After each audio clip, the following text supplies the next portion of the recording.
Dobar dan svima još jednom, iako sam dio studenata već jutros i vidjela na nastavi. Dakle, poštovane studentice i studenti, poštovane kolegice i kolege, prodekane,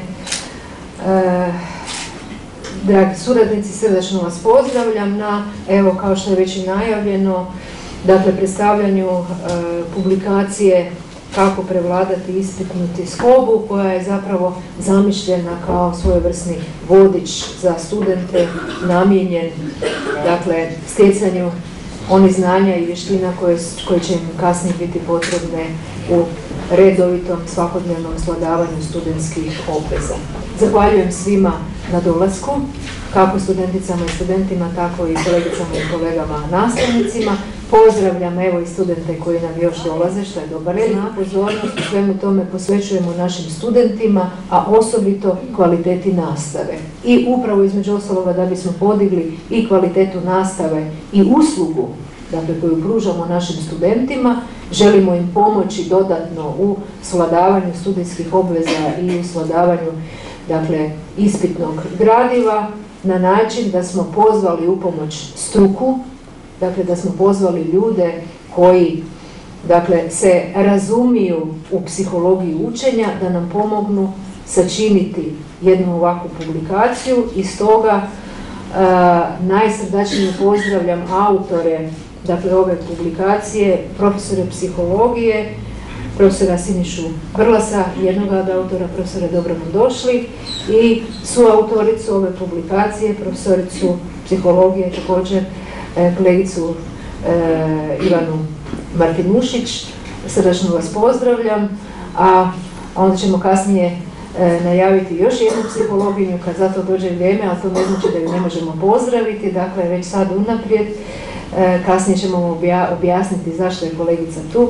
Srdačno pozdravljam profesoricu psihologije Draganu Prendl. Dragana, dobro nam došli, bit će posla i za vas, dakle, u ovom projektu.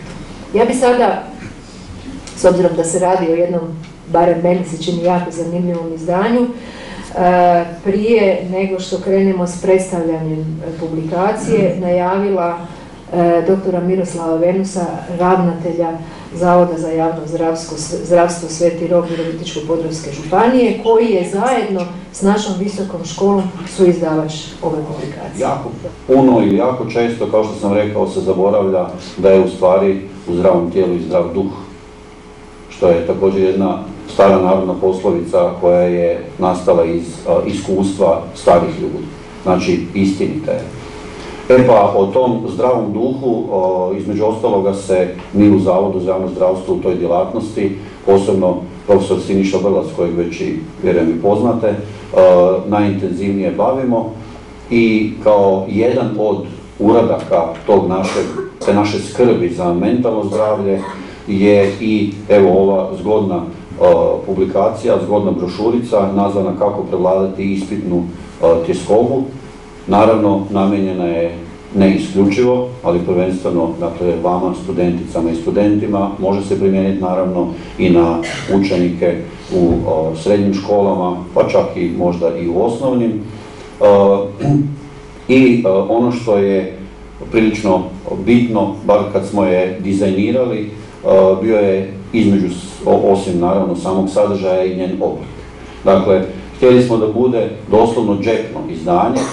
Ja sam čak i možda kasno se sjetio, pokušavao da bude još i malo skraćena, da bi doslovno stala u džep, jer ono što sam i napisao, kasnije ćete vidjeti kad dobite svaki svoj primjerak, što sam napisao u pogovoru, pa što držite, nosite u džepu, nadam se ili pretpostavljam, mogu reći čak i da sam siguran da će vam biti u predispitnim ili ispitnim danima najvjerniji prijatelj.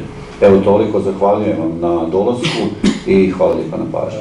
Dakle, u širem kontekstu i smislu, dakle, ovaj vodič koji ćete danas dobiti, nadam se koristiti, u nekakvom svom budućem studentskom životu i radu i pripremanju ispita, je u stvari pokušaj zaštite vašeg mentalnog zdravlja. Dakle, proaktivne skrbi o vašem mentalnom zdravlju, a u smislu da se razina tjeskobe i anksioznosti koje su svi dakle koji pripremaju ispit, koji su izloženi nekakvoj predispitnoj situaciji izloženi, dakle da se ta razina tjeskobe i anksioznosti svede na odgovarajuću mjeru.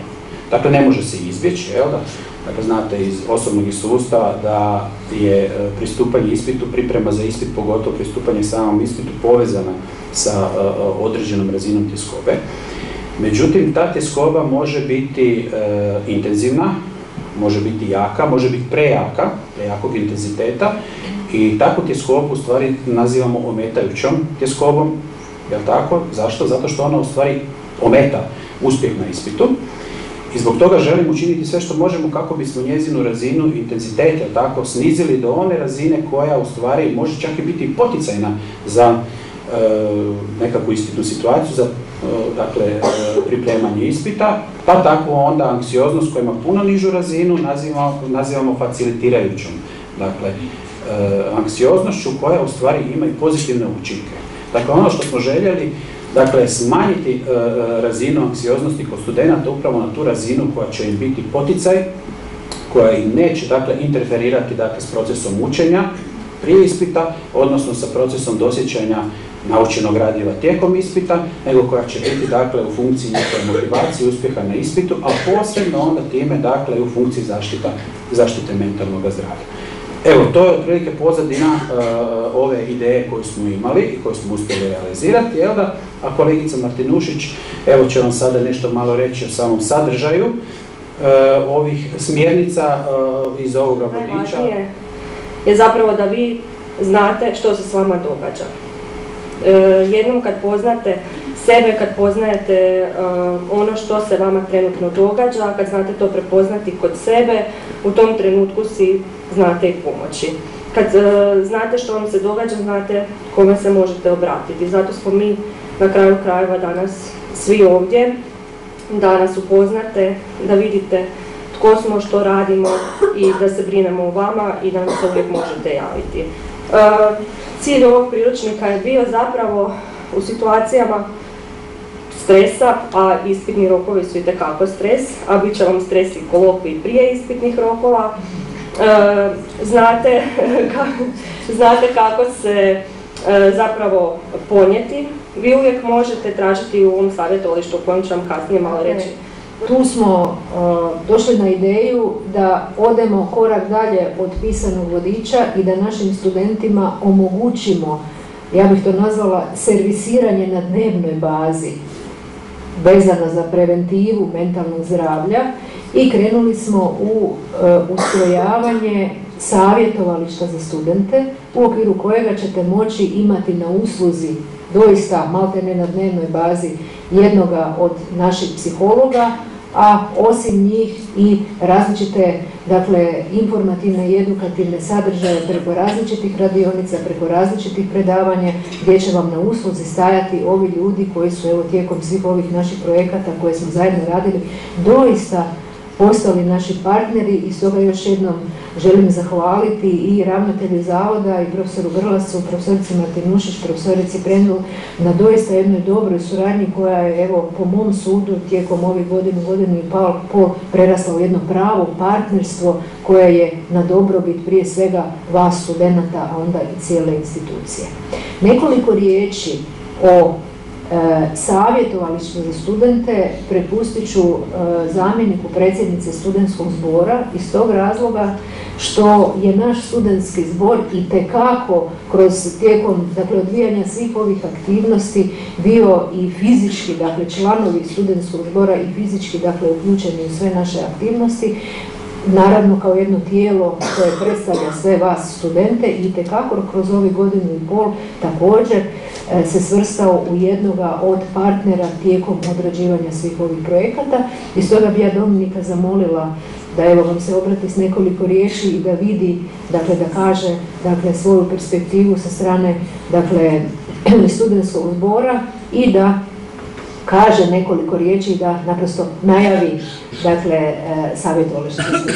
Izvolite. Da bi se uopće mogli prijaviti na savjetovalište, možete jednostavno otići na navigacijski izbornik i idete po studenti i tu dolje imate savjetovalište za studente.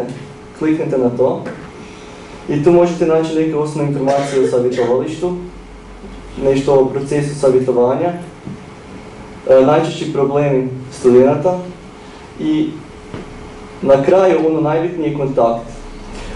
Ovdje se nalazi znači, link preko kojega se možete prijaviti i dogovoriti za termin o savjetovalištu. Sve znate, sve vam je jasno. Mi ćemo samo najaviti, dakle, ja bih molila još da vam se likom pokaže kolegica Dragana Prendu, da ju malo čisto percipirate lice. Molila bih kolegu, dakle, Sinišu, malo samo, kolegu Sinišu znadete, samo malo da zapamtite lica. To su dvije osobe koje će za početak početi raditi s vama u savjetovalištu. Dragana, molim vas, evo samo kratko, čisto da vas studenti percipiraju, evo i Siniša nam je tu.